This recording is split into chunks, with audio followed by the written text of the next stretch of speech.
Todo el mundo está obsesionado con el próximo hack de crecimiento o la nueva plataforma viral, pero los mejores marketers saben que las estrategias fundamentales nunca cambian. Ana Calleja, autora del libro Pioneros del Marketing, ha desenterrado las historias de los verdaderos innovadores que crearon las técnicas que sigues usando hoy sin saberlo. ¿Qué estrategias atemporales puedes aplicar y por qué entender el pasado es tu ventaja competitiva para el futuro? Todo empezó en la antigua Roma, donde un fabricante de ladrillos descubrió algo que revolucionaría el branding para siempre. En la Roma clásica, en el templo de Urbisaglia, el fabricante de ladrillos, que entonces se llamaban Matoni, puso su logo en ellos. Y puso su logo en ellos porque sabía que así tendría más contratas, porque era la forma de decir, mirad qué importante soy y qué buenos son estos ladrillos que yo fabrico que me han dado la contrata de un edificio público. Este es un ejemplo muy chulo de un proto-logo, ¿no? de que ya se usaba.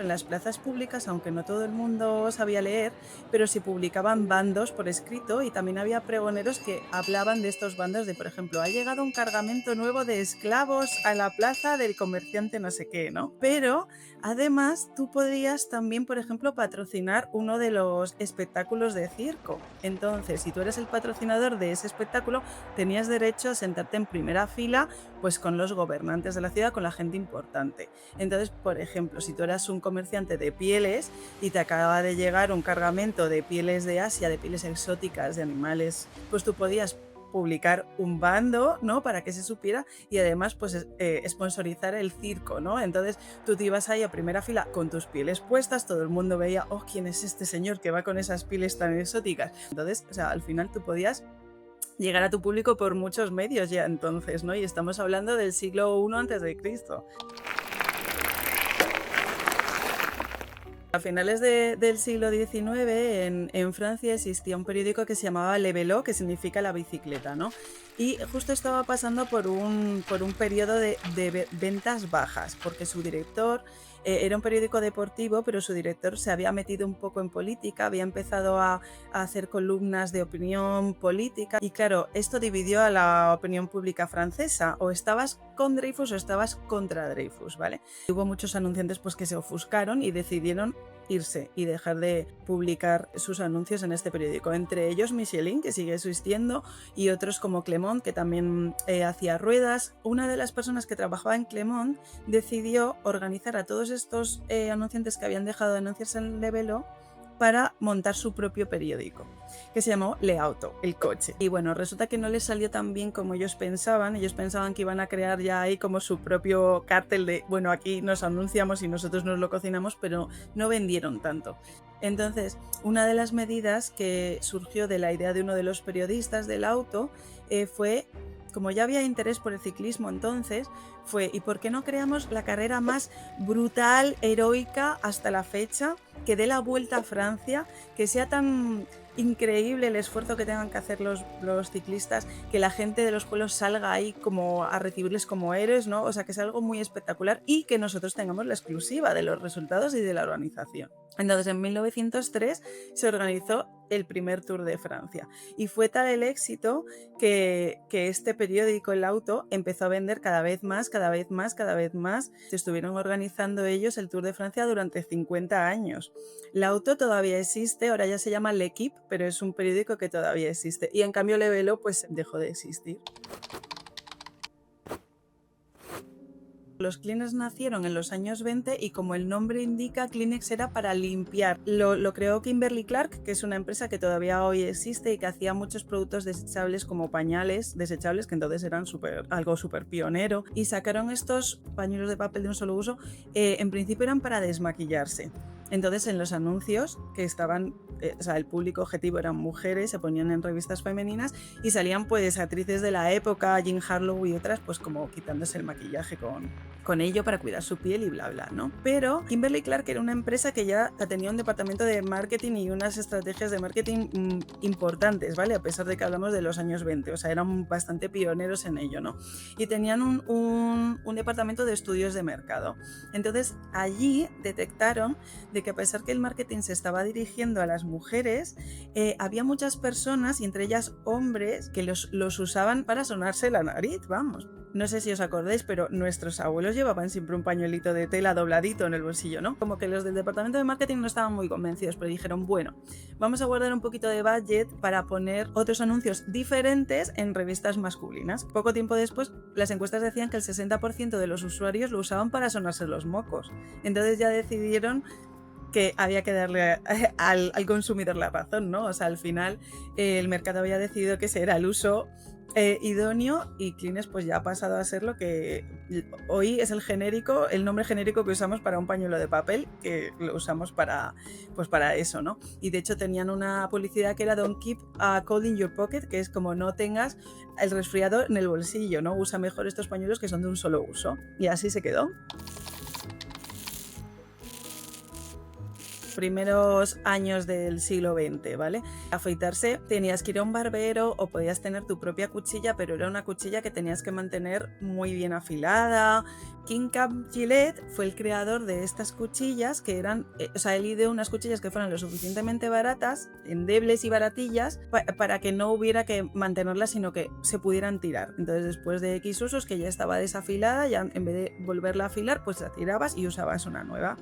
Y esto pues fue un invento muy revolucionario, porque es que al final la mayoría de la población masculina se afeitaba, era algo de mucho uso, ¿no?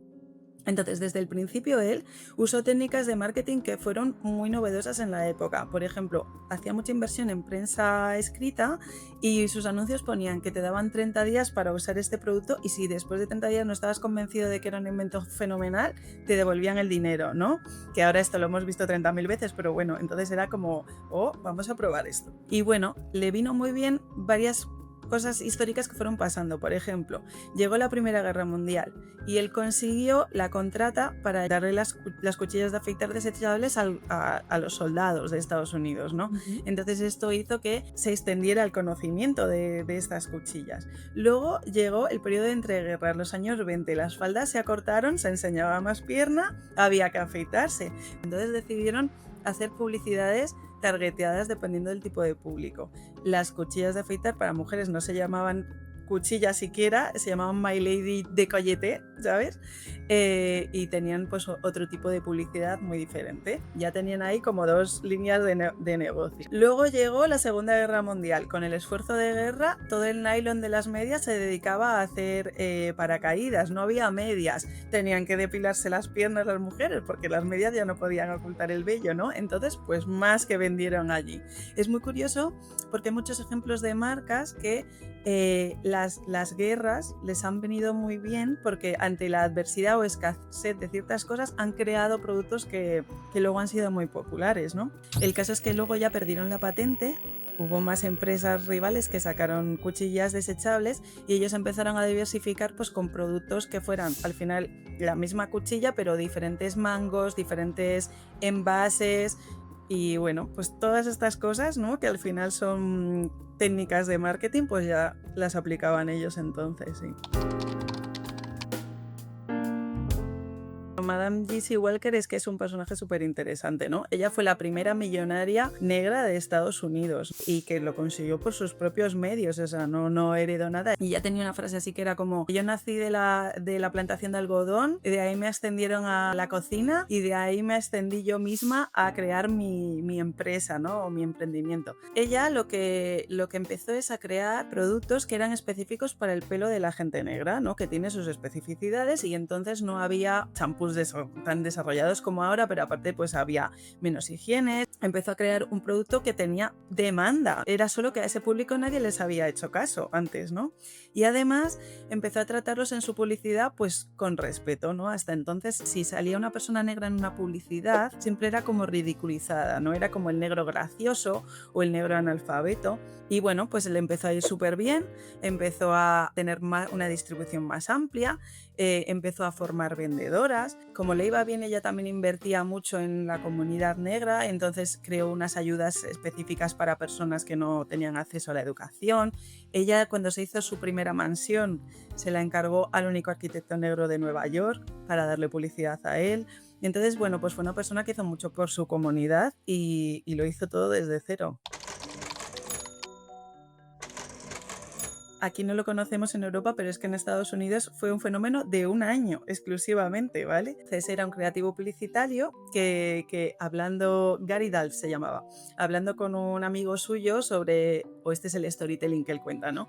Hablando con un amigo suyo sobre lo que costaba mantener una mascota, se le ocurrió la idea de crear un regalo, ¿vale? Que entra en las categorías, un producto que entra en las categorías de los regalos desesperados, de no sé qué regalarle a mi cuñado por Navidad y le voy a regalar algo gracioso, ¿no? Como las camisetas estas de mi abuelo estuvo en Benidorm y me trajo esta camiseta. Pues hizo una cajita como en las que vendían los pajaritos antes, ¿no? Una cajita con 2 agujeritos como de pajarería y dentro lo que había era un manual que se trabajó para que fuera gracioso y tuviera muchas páginas de cómo cuidar a tu mascota, que era una piedra, ¿vale? Y venía la piedrita dentro. Entonces, claro, los costes de producción de esto eran nada, es cartón y una piedra. Pero él, que obviamente manejaba muy bien el marketing porque se dedicaba a ello, pues se hizo una campaña de PR buenísima, le entrevistaron en como una barbaridad, o sea, como en 3/4 de los medios mainstream de Estados Unidos al cabo de un año, ¿no? Porque esto se empezó a vender y bueno, el caso es que en las navidades de ese año se vendieron 2,5 toneladas de piedras. Viral total, viral total. Al año siguiente ya se había olvidado, ¿no? Esto fue cosa de un año, de esas navidades, el boom de esas navidades, pero este hombre se hizo rico. Así que, bueno, pues es un ejemplo de un producto que es 99% marketing. En los años 60, cuando tú hablabas de Lamborghini en Italia, los Lamborghini eran tractores. Ferruccio Lamborghini, que en el periodo de posguerra, ojo que aquí volvemos a hablar de que cuando hay guerras hay empresas y emprendimientos que surgen de ahí, pues había comprado muchas piezas de material de motores y partes de furgones militares que se habían desechado y él había empezado a construir tractores con ello, ¿no? Bueno, le fue muy bien y al cabo de los años este hombre era millonario y bueno, pues le gustaba darse unos lujos y le gustaban mucho los coches de alta gama y entonces uno de los coches que tenía era un Ferrari, pero le daba muchos problemas. Entonces él también, como tenía talleres donde arreglaban los tractores, pues abría el coche, le hacía a su mecánico mirar y descubrió que la caja de cambios era una caja de cambios de una calidad que no correspondía a un coche de lujo, ¿no? Y que por eso daba tantos problemas.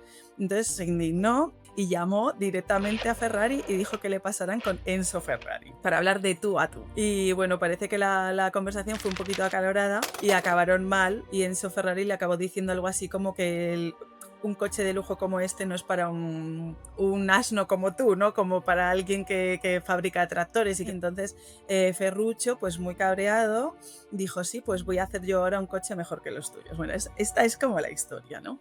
Pero el caso es que Ferruccio se lo tomó muy en serio y decidió que él iba a construir un coche de lujo, pero además se puso a fichar gente de Ferrari. O sea, y se rodeó de un equipo de gente buena. Y bueno, empezaron a desarrollar un primer modelo que estuvo justo preparado para poder ir a la Feria de Turín del automóvil, creo que fue del año 63. Pero había un pequeño detalle, era que no podían abrir el capó del coche porque no estaba hecho el motor todavía, ¿vale? Entonces habían hecho ese pequeño truco de, bueno, nos damos mucha prisa para estar ya este año en la feria, pero todavía en realidad no está terminado el coche.